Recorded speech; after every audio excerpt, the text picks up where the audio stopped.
What's up everybody, welcome to another video. This is going to be on Veigar, and before I dive into it, I want to wish you all the best moving into the new year, and I hope you've had a great Christmas.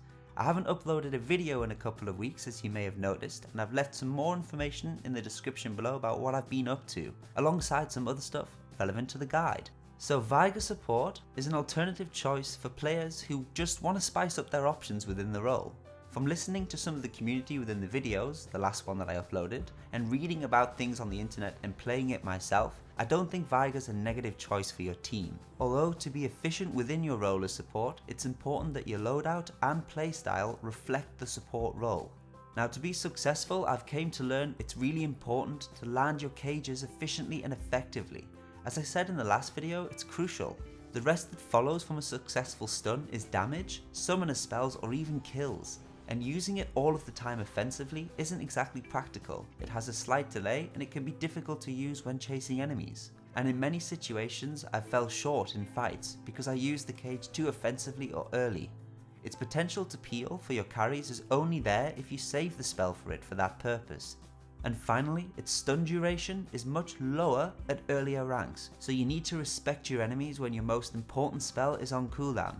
Once you've got your cage down, continue to harass enemies and be patient because your passive is going to allow you to get more ability power as the game goes on. And another option to scale it harder is to get the relic shield item pathway as well. Now after you've used a spell, if you can't follow it with an auto attack or anything else, back off and just rinse and repeat throughout the laning phase. And as you level up, especially to level 3, most champions have completed their spell kit and you can get slapped very hard, especially if you miss your cage or your enemies are smart enough to follow up when you have a cooldown.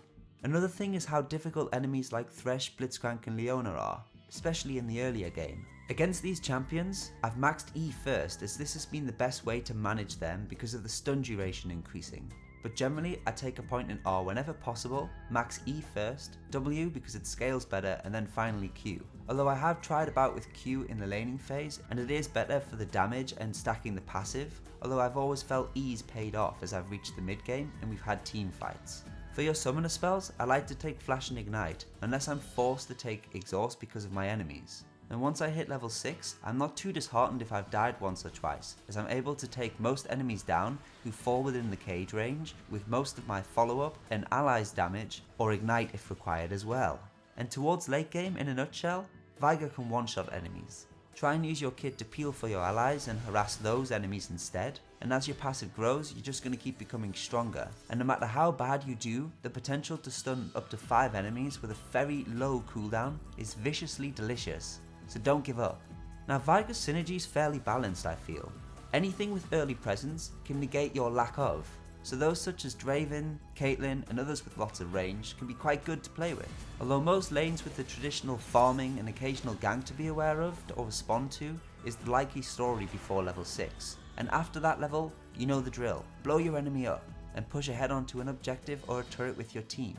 Now I have struggled against enemy mages with high range, because it's been difficult to get into range to use my own cage without getting harassed. And enemies with gap closing spells such as Ezreal, Vi, Elise and so many more can avoid the cage in the same way that flashing out of it wouldn't stun them. So these enemies are very difficult to play against as well, because you can't achieve the fundamental point of playing Veigar in the first place. They're not impossible to beat, they're just difficult.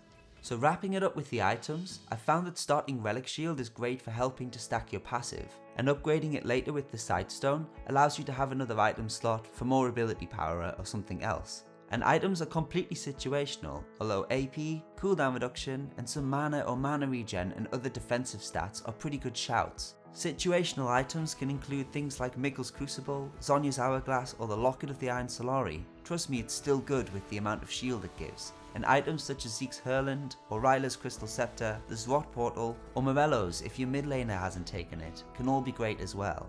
And if your game goes on long enough, you can cap the final slots with things like Rabadon's Death Cap, Luden's Echo, or Void Staff. So if you guys have any questions or you want to talk about any of the items or any of the things I've said in the guide, drop a comment below. And finally, let me just say a final thank you for the continued support all year round on the videos and the channel, and I shall see you after the new year.